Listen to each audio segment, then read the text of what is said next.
Assalamu alaikum warahmatullahi wabarakatuh. Alhamdulillah wa salatu wa salam ala rasulillah wa ala ahlihi wa ashabih ajma'in amma ba'd. Alhamdulillah, we are going to go on with our seminar. Alhamdulillah, shukrullah. And now the session now it is from 12 to 1 o'clock bi'idhnillahi ta'ala, and inshallah we are going to discuss a very interesting topic. As you can see now in your if you're in Alhamdulillah, you find that in YouTube here we are in you can see that on your screen there's a PowerPoint, and we find that you can get this PowerPoint in our description below, and it is now we are going to start with part 10 bi'idhnillahi ta'ala, in which we're going to talk about the predictions about the future and the description of the natural phenomena. And you have to know that it is me still, your brother Abdullah Aftab, and we find that it's a special seminar that we are doing here in 26th of August 2017, and this organization, you have to know, it's Dawah group, and we are the one who are organizing it and presenting it to you as a special live online seminar. You have to mention that also the fact that this is lesson 24, and the lesson 24 as mentioned is a very big one. Inshallah, we're going to talk a lot of things in these lessons, and inshallah we're gonna go now the next slide bi'idhnillahi ta'ala. Now the first topic that we're going to start is the predictions about the future. Predictions about the future. And here also in the PowerPoint you can see that the fact that we are mentioning the fact that when you're talking about the predictions about the future, what do we mean here is the fact that this Quran, it accurately predicted many things, and we're going to mention the things that are predicted, not very many, but the one which we are able now to do it within our short course here, which is our Tafseer course, and in our short seminar here. So we have to know that this Quran, it accurately predicted the military victory of these Romans. The Romans now, which are the Byzantines, over the Persians. And where is it mentioned? We find that it is mentioned in the Quran itself. Okay, it's mentioned in the Quran itself. So we go to Surah Ar-Rum.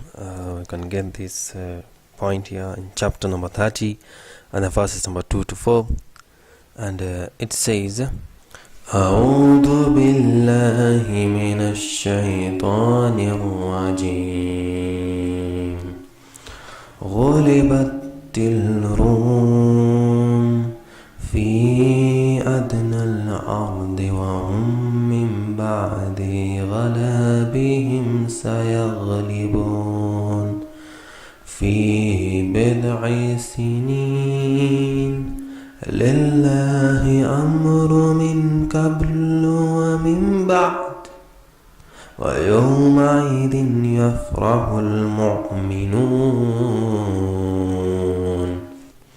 So in these verses of the glorious Quran, we learn, and the translation of it is the fact that the Romans, here you find that here it says that the Romans, they have been defeated in the nearest land, and after their defeat they will conquer within a few years.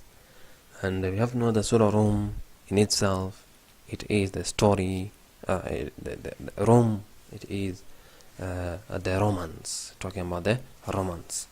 And here we find that this Arabic word which is bid'ah, if you can see that word which is bid'ah, and this bid'ah word here, what is it, that it is more precise than the English word few. Okay, and if you go a bit to find that it is found in a very interesting manner, the fact that it is used for a number between 3 and 10. Okay, So that is now what we find that in our Arabic it is different from the English words. So here the bid'ah, it means it is used for a number which is between 3 and 10, and when you find that it is used in this Quran, and the fact that so if you go back, find the Romans have been defeated in the nearest land, and after their defeat they will conquer within 3 to 10 years. Okay, but that is now the word few bid'ah, this mean it is used here. So we have to understand the fact that together with that we have to know that the Persians, they dealt the Romans in a crushing defeat. When they dealt with that Romans, there was a crushing defeat in the year 616, that Christian era, taking away Greater Syria and Egypt from them, and eventually besieging them in their capital of Constantinople. And that is what happened. That is what the Persians, when they dealt with that Romans, there was a crushing defeat. That means, these Romans, they were defeated. They got a very much defeat. And you find that in that way, these Persians, they take away this great Syria and Egypt from them, and eventually besieging them in the capital of Constantinople. And in 622 Christian era, the Byzantines now, which you find that who are the Byzantines? The Byzantines, they are the Romans again. These Romans, what they do, they won a decisive victory against the Persians at the Battle of Issus, which allowed them to regain all the lands they had lost.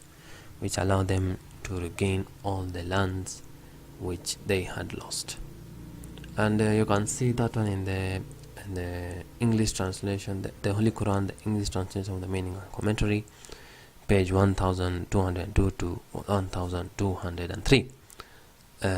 In that you can see that this Quran, what it does is that it explains to us in a very much easier way the fact that that story, and it gives us a prediction.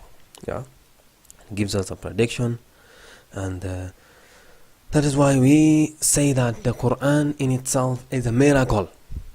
Just saying that, and together that we find that the Quran, when it gives us the prediction about the future, what it shows that it testifies to the fact that this is from Allah Azza wa Jal, and it cannot be from other person other than Allah Azza wa Jal, because Allah Azza wa Jal, He knows the past and He knows the future.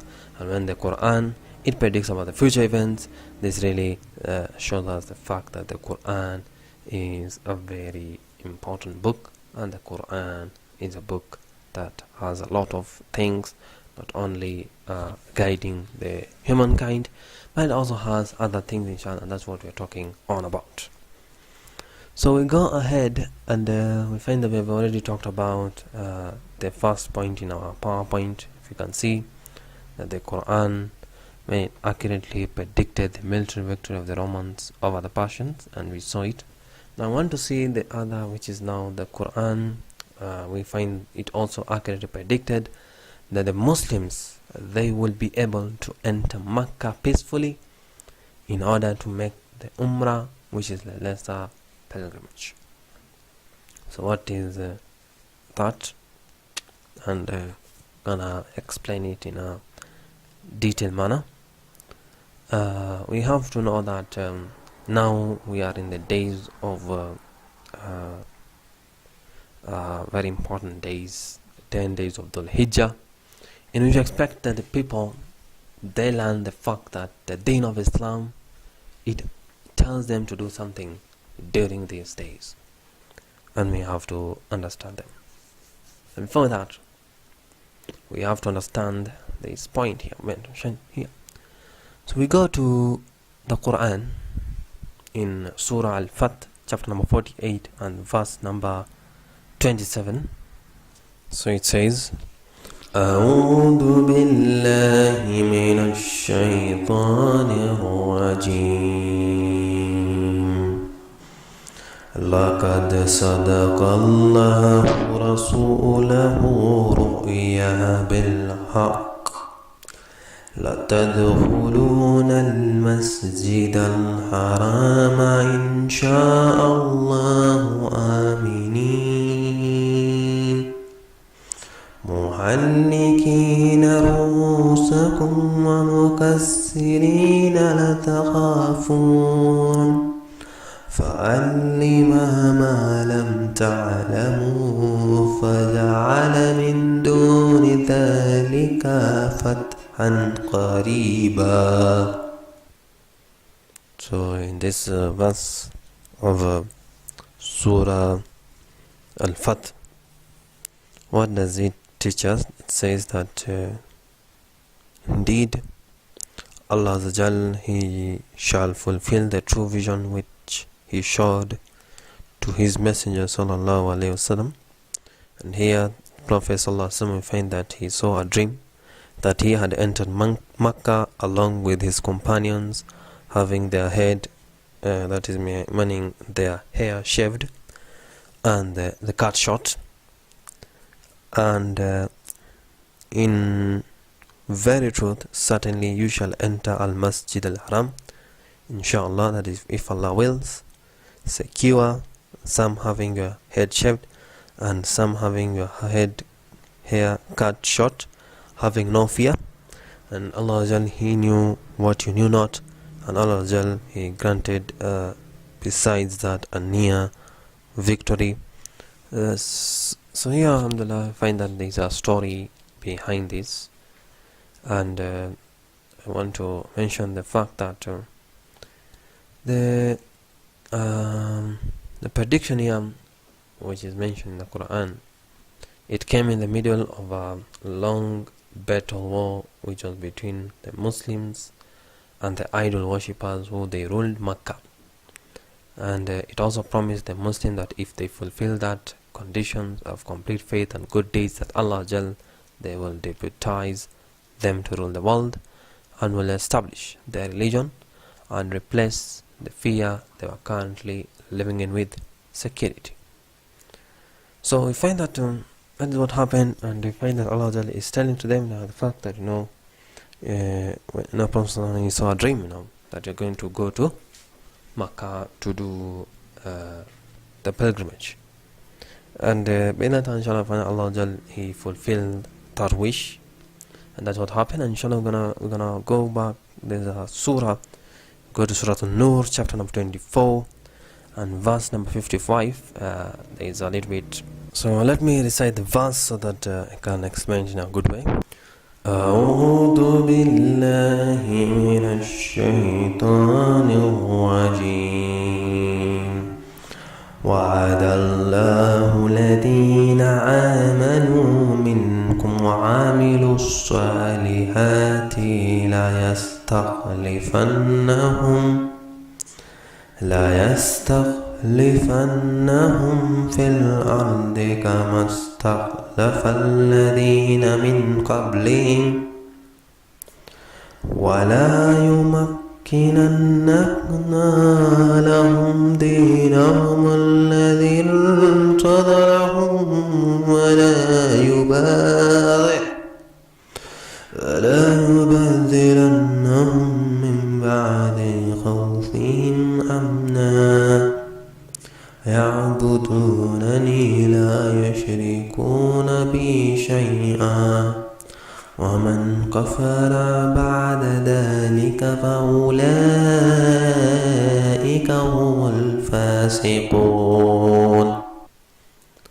So in this verse, inshallah, I find that Allah is mentioning the fact that Allah has promised those among you who believe and do the righteous good deeds that He will certainly grant them succession to the present rulers in that land, as He has granted it to those before them, and that He will grant them the authority to practice their religion which He has chosen for them, and that is Islam.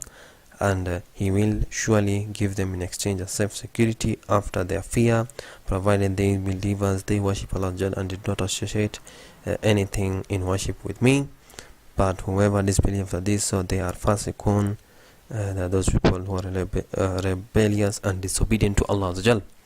The fact that we inshallah find that Allah Azza Jal mentioned the fact that now we're talking about the prediction here, and the first prediction here will mention the fact that the Prophet ﷺ is going to do that Umrah in the next year, and they did that Umrah.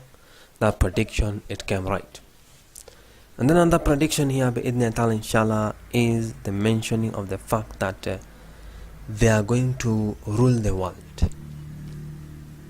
It also promised the Muslim that if they fulfill the condition of complete faith. What is the conditions of complete faith, my brothers and sisters? The condition of the complete faith is mentioned in this verse, as mentioned here, is that those people who are believing, those people who have Iman, you believe in Allah, you believe in the Prophet ﷺ, you believe in the angels, you believe in his books, you believe in the last day of judgment, you believe in Al-Qadr. When you believe in that, inshallah, and you're doing righteous good deed, you're doing your salah, you're doing your learning of the religion, you're doing your zakat, you're doing your fasting, you're doing your hajj. When you're doing these righteous good deeds, and we'll find that Allah Azza wa Jal, He will certainly grant them succession to the present rulers that are there. So we find that you are going to rule the world. When you are going to do what, there is a condition for that, and that is what you're saying here, is that the condition is the fact that they are going to have complete faith and they're going to do good deeds. The complete faith we mentioned here being is Iman. Iman, we have to understand the fact that Iman is something very much important in the deen of a Muslim. In the practice of a Muslim, he has to know the faith, and knowing the faith, it is knowing Allah Azza Jal, knowing the prophets, knowing Al-Qadr, and everything you find out which is related to it. When you know that, you'll find that you'll be able to know a lot of things about Allah Azza Jal. Together with that, we'll also be knowing about the Iman that we need to have, that every person needs to have, in order to do what? In order to be granted victory. That's why it was called Surah Al-Fath, and yeah, Surah An-Nur again. You have something which is light, you want guidance. In that, you need to have belief in Allah Azza Jal. You need to have belief in the Prophet. You have to believe in the books of Allah Azza Jal, and all of that we have to know, and we have to put that thing in our minds. Nowadays, you find that there are many difficult situations for the Muslims. The Muslims, they have forgotten their identity. They have forgotten their identity in a way that they don't want to be called as Muslims, but they want to be called other than Muslims. And this is a problem among the Muslim Ummah. They need to change that. They need to refrain from all the things that led them to say that they are not Muslims. And this is very much bad. When you are talking about the Muslim identity, you have to show yourself that you are a Muslim in a way that is best. Your character should be very much good. When you find that your body language should also be very much good, you should also practice Islam in the way that you are able to practice. But being that I actually find that very much importantly, that Muslims nowadays, they have started to refrain from that thing. They have started to stop from practicing the deen of Islam. They've started to change their identity. They've started to change their names. Their Muslim name, they're now trying to change it now. Maybe you are called Muhammad, and now you're changing now to Mo. What is that? You are Khalid, and now you're Khal. It's Khal. So some people, they find that they are changing very much of their identity as being Muslims, and they want now to be called, other names. That is just the beginning of it. That is just the beginning of it. But you find Allah mentioning here that Allah has promised victory for those people who they believe and they do righteous good deeds. Very much important thing that when we do good deeds, when we believe in Allah, when you have faith in Allah, when you know our Aqidah in the right way, in that way you find that Allah He will grant you victory. And that is what happened at that time of the Prophet ﷺ, when you find that these Sahabas and the Prophet ﷺ, they had been, the Prophet ﷺ was teaching them Aqidah. And teaching them Aqidah, it is what? The Quran. The Quran itself, it is Aqidah. The Quran itself, it has Aqidah. When you learn the Quran, you learn Aqidah. When you learn the Quran, you learn the Aqidah. But you find that now this in itself has become a science, Aqidah. And how is it become a science? The fact that scholars of Islam, they have written books, but the books now they've written, it is to simplify the people about Aqidah of Islam. And when you're simplifying it for them, it becomes easier for them to understand Aqidah. How? It is for the fact that they take the verse of the Quran, they take the hadith of the Prophet ﷺ, they take the stories, the seerah of the Prophet ﷺ, the story of the Sahabas, and the story of the Salaf, and they put all of them together into a big book. And inshallah, right now they are Aqidah, and now they try to explain those verses of the Quran.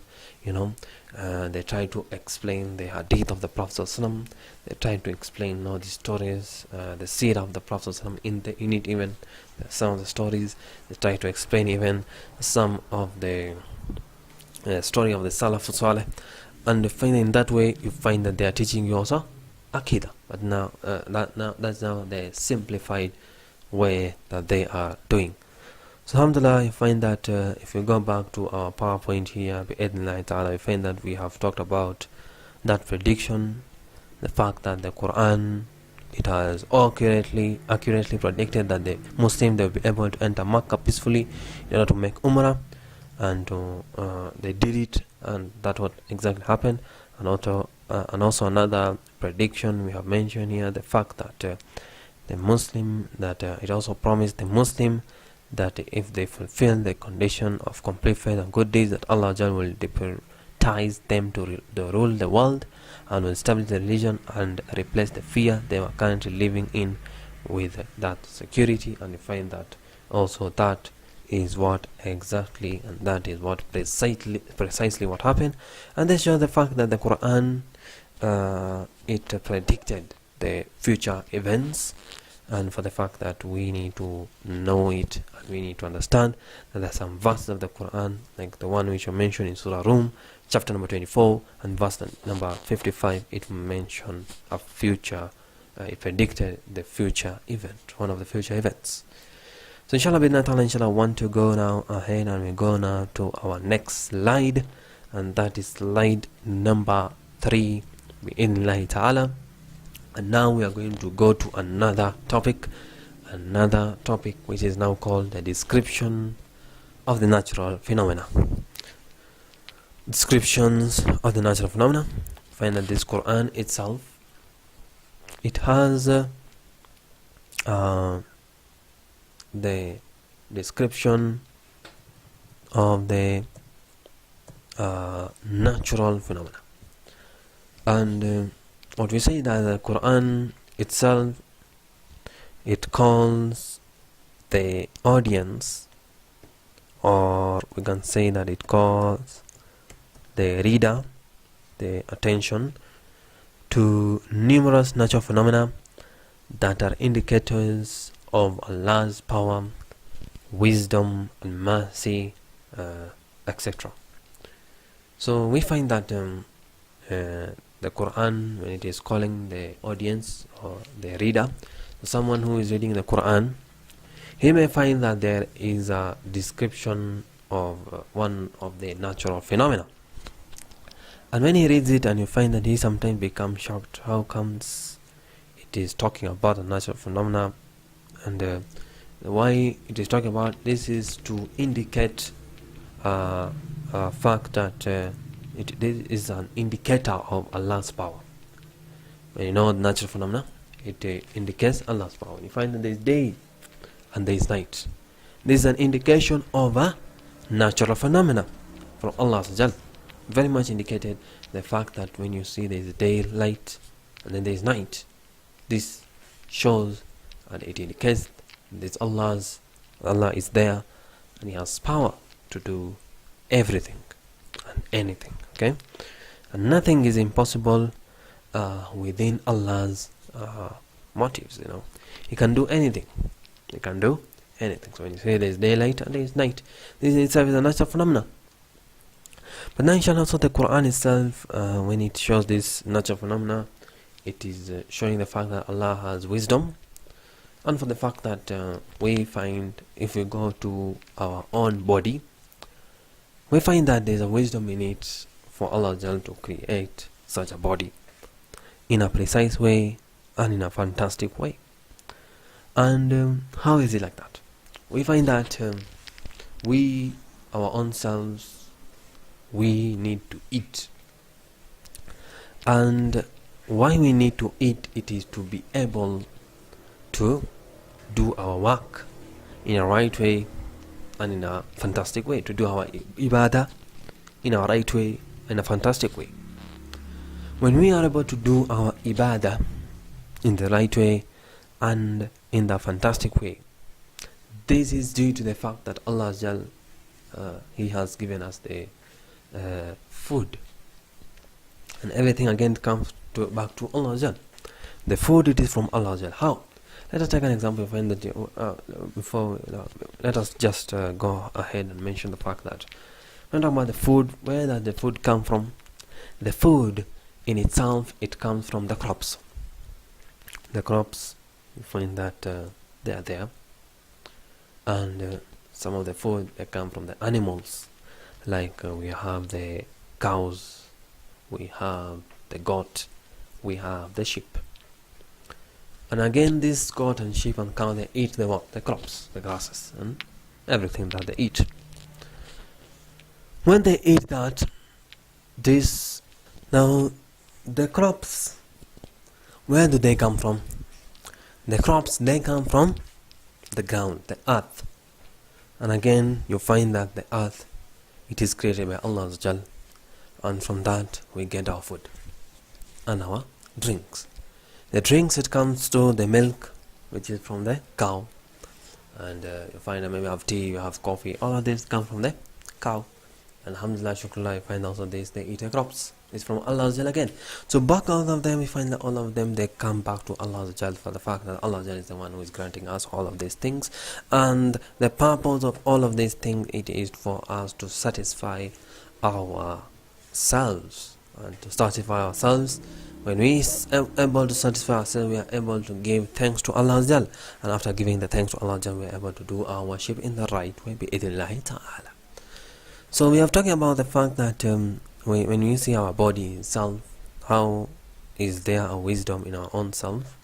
The fact that when you eat, you find that food, it is being used in our body to create the nutrient, to give us the nutrients, and together with giving us the nutrients, also it nourishes us with the blood stream, and in any way also it gives us the ability to walk and to talk and to hear, and all of this is again for the fact that for this food is came from Allah, and we are eating it and we are able to do all of these things, and we do these things for the sake of Allah. This is another very much important thing. For the fact of wisdom, the fact that this thing, it has to be removed again. There's some waste that comes. Not all of your food that you eat, they are good for your body. So there's some of them that must go out. They must go out. But now, you find that the wisdom here is that when this food, there is benefit in it, and there is also some, what they call, trouble in it. There's some problems in it. And what am I saying? The wisdom in Allah is the fact that when you eat food, Allah He makes us, our body, to just take the benefit from that food. To take the benefit from that food. When you take the benefit, now Allah He say that other should be removed, because there is no benefit now in that other part of the food.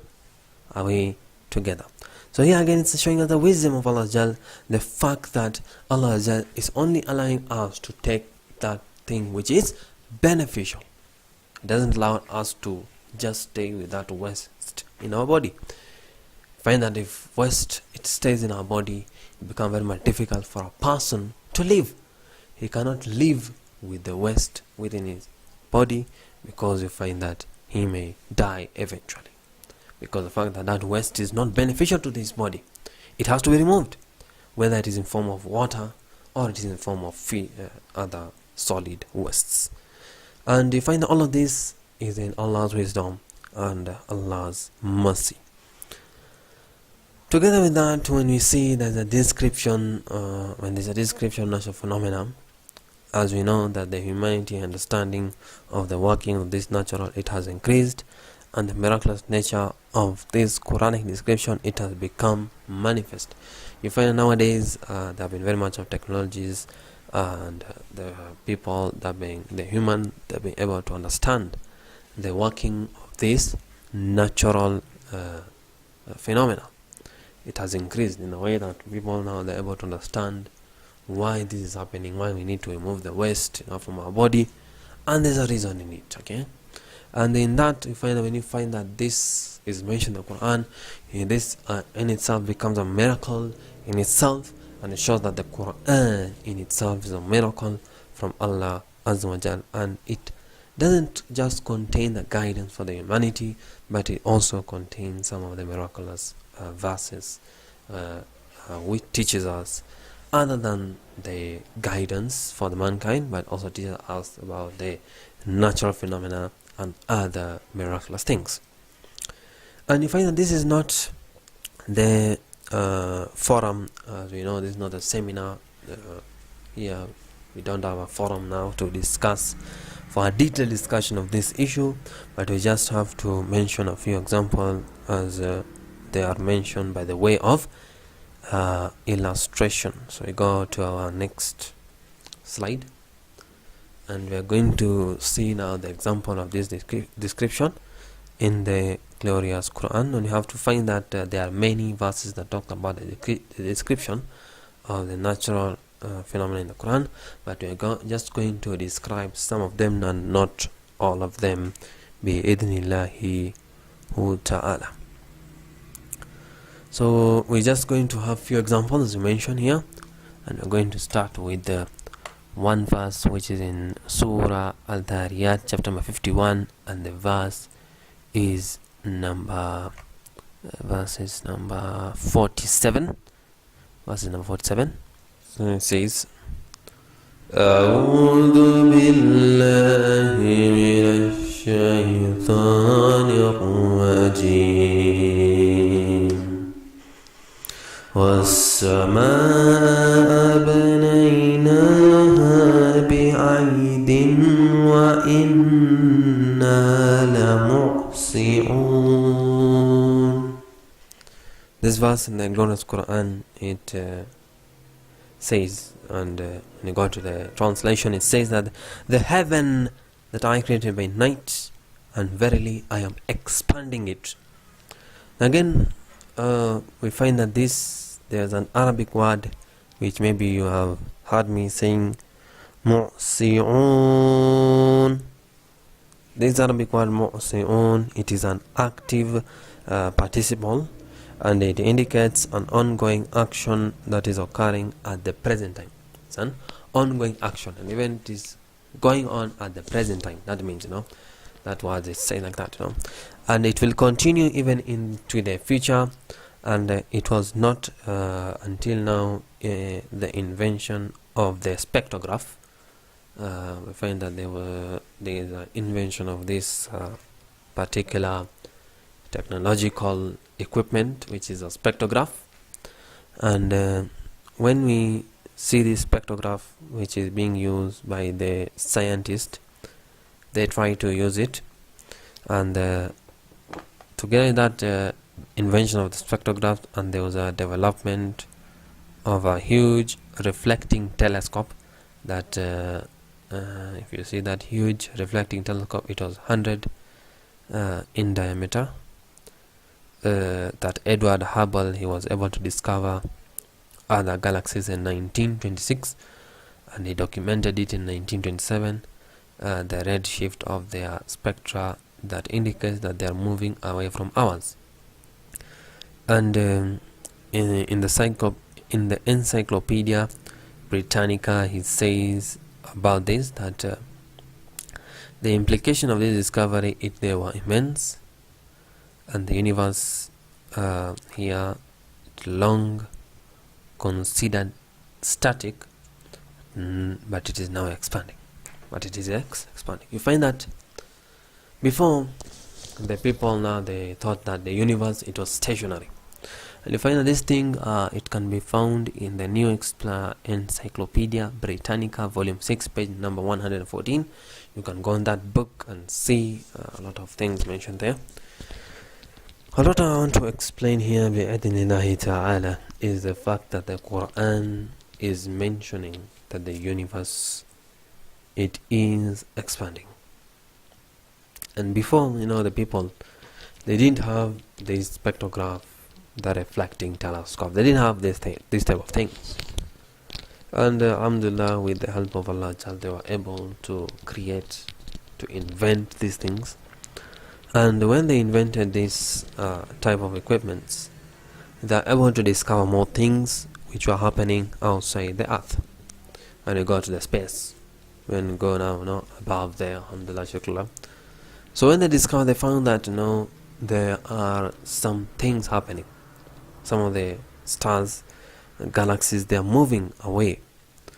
And when you discover something like that, and there's a red shift of the spectra that indicates that they are moving away from the earth, that galaxy, and this indicates that people before, they thought that it is static, but it was not static, because they didn't have this invention, so they were not able to know if it is static, but they just mentioned this is static. But now in 1927, they were able to know the fact that it is not static, but it is expanding. It is expanding, and this is what is mentioned in the glorious Quran, in Surah Dariyat, chapter number 51 and verse number 47. And it says that Allah mentioned that this heaven that I have created by night, you find that, and verily I am expanding it. Allah is expanding the heaven. Now, alhamdulillah, so now inshallah I want to mention another natural phenomenon which is mentioned in the glorious Quran.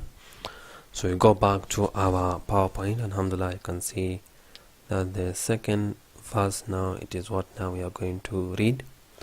And this is in Surah An-Nur, which is chapter number 24, and the verse is number 43. It says, أعوذ بالله من الشيطان الرجيم ألم ترى أن الله يزجي صحابا ثم يؤلف بينه ثم يجعله ركاما فترى الودق يخرج من خلاله وينزل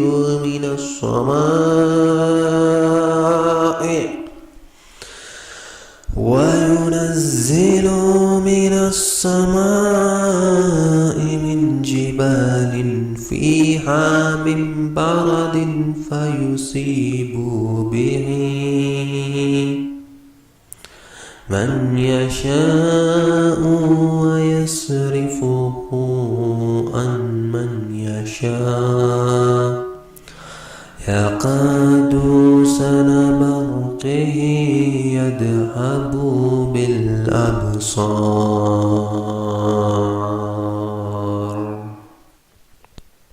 So in this verse, Surah An-Nur,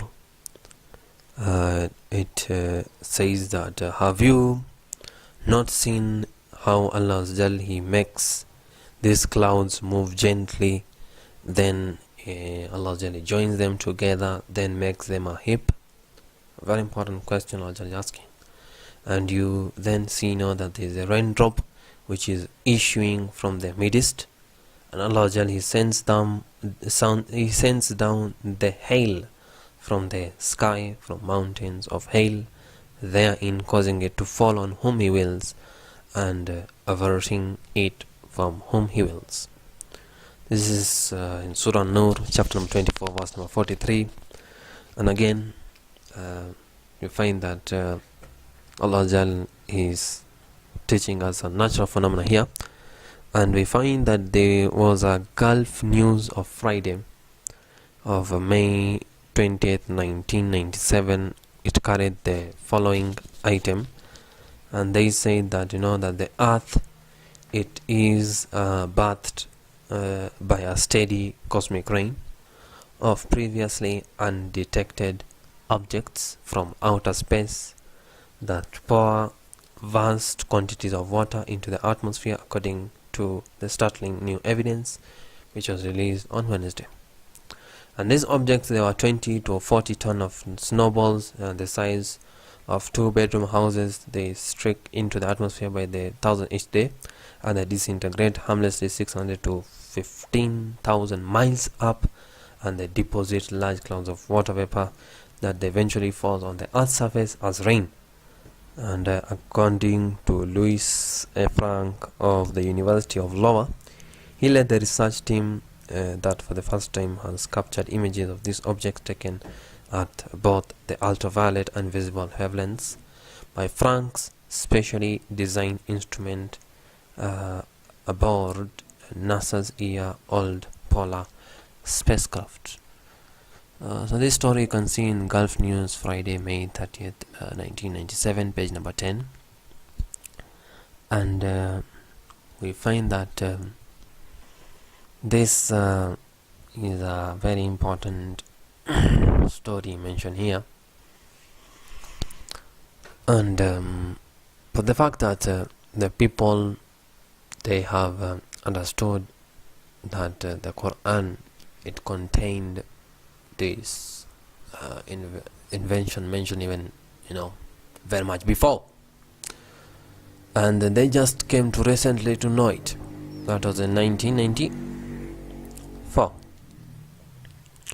So when you come also 1997, when you learn these things after the Quran talking about this, it teaches us something, the fact that the Quran in itself, it is something, as a book written, and the author is Allah Jal, and there is no any problem in it, there is no any troubles in it, like the other people they say.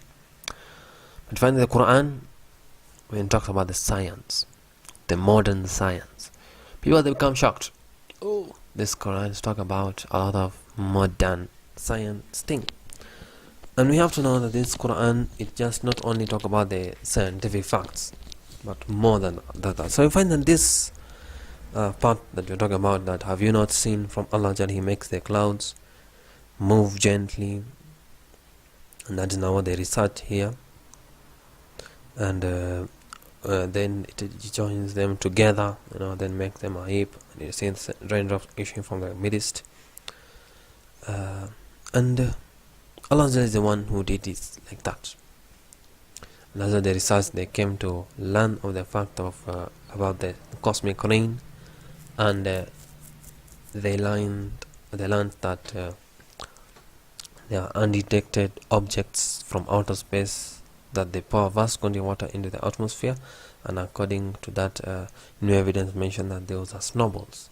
These snowballs now, the one which are now creating now the clouds, and they are very much big in a way, and that's why you find that every day you see the clouds coming. Maybe if you are living in a country in which now you find that we are within the equator, you see every here and then there is a cloud that is being formed, and that is what they are just saying here, and you find that using that cloud, that bidnata, inshallah, you find that Allah Jal, He in that cloud there is a deposit of water vapor in it, and this eventually it falls on the earth's surface as rain. And also you find that there are images that are taken, you can see it, alhamdulillah, shukrullah. Now this that I've mentioned here, bi'idhnillahi ta'ala, they're just this example are just the tip of the iceberg. Talk about tip of iceberg, just talk about a little bit, the tip of iceberg. If you go, you just see that there's a little bit of iceberg there. There's not much there. So that means that the facts that I've talked about today in the natural phenomena, I've just talked about little, not many of them. And someone may be saying, but I want to learn more about them. You find that there are other remarkably accurate statements about oceanography, geology, cosmogony, physics. There are also biology, embryology, etymology, hydrology, and also other subjects. And these all, you can get them in, if you want to read more, alhamdulillah, I'm going to give you a place where you can get, and in which book you can get, alhamdulillah, shukrillah.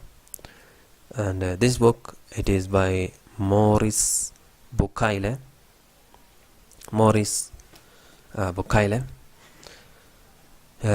He wrote the book, was called The Quran and the Modern Science by Maurice Bucaille, so you can go and see it. Also, there's also another book, The Amazing Quran by Gary Miller. And these two books, they are very much good in learning about the Quran and the modern science.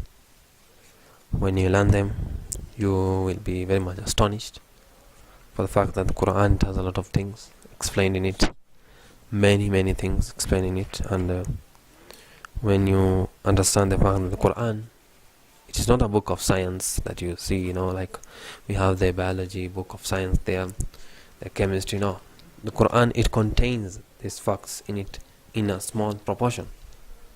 And when these verses are there, they teach us the fact that we should be pondering on them, we should be learning them, we should be teaching this also to others. The many non-Muslims are there who they don't know these facts. They don't know about the fact that the Quran mentions about biology. They don't know the fact that the Quran mentions about etymology. They don't know the fact that the Quran mentions about the chemistry. They don't know the fact that the Quran mentions about the cosmology and many things, geology and other things.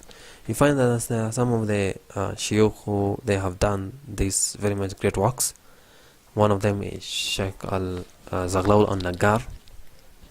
He is one of very much renowned scholars of Islam, and he has been teaching this modern the Quran and science in many ways, and he explained it in a very much better way for the people to understand. And the fact that he usually mentions every time, even if you see in his speeches, in his lectures, alhamdulillah, shukrullah, you learn the fact that he talks about the fact that this Quran is from Allah. That's why Allah mentioned about these things in the Quran. Allah mentioned about these things in the Quran because the fact that Allah, He knows what He has created. So that's why He mentioned some of the facts about it. Can you not ponder about it? Can you not ponder the fact that this Quran mentioned about this fact, and after that Allah mentioned, have you not pondered about the fact that this Quran mentioned about this thing? These are the signs of Allah. And when you see the signs of Allah, you become astonished. So alhamdulillah, I just want to end here bi-idhnillah ta'ala. You can say that alhamdulillah, lunch is very much near, and Salat al-Dhuhr is also very much near bi-idhnillah ta'ala. And we don't want to make it difficult for people so that they don't go even to lunch and they just stay on their computers. I know it's very much difficult to stay on the computer for a very long time, from morning 9 until 1 o'clock. I know it's very much difficult, but you find that we take it for the fact that this is for the sake of Allah. And when we do it for the sake of Allah, you find that Allah, He will give us the ajr in many different ways, my brothers and sisters, in many different ways. You find that your work become easy. Maybe you're in a job and maybe you're hearing this lecture, you find that your work become very much easy for the fact that you are doing it for the sake of Allah. And you find that, my brothers and sisters, it is not only me I'm doing the lectures here.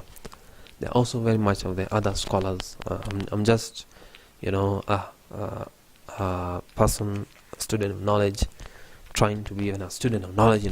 It's not very much easy thing to become a student of knowledge, and we need to share this thing to others. Maybe it is through the technological ways, or even other methods, other methodologies are available. Not only you can do in TikTok, you can go even maybe directly and talk with people. There's no hard. You find that maybe you are working in a job, your friend is a non-Muslim, you can go and talk with him. There's no problem. There's no problem in that. And that is the way the Muslim should be, and they should try to do the dawah through their character even. There's no any hurt in it. And inshallah we finish up and see that alhamdulillah in our last PowerPoint here. This saying Jazakallah Kheir. May Allah accept it from all of us. Ameen. Ya Rabbal Alameen. And I want to finish. Also, I find that before you finish up, inshallah, part number 11, inshallah, will be going on, and we'll be talking about the contradictions in the Quran. And alhamdulillah, this is one of the very much favorite topic for many of us.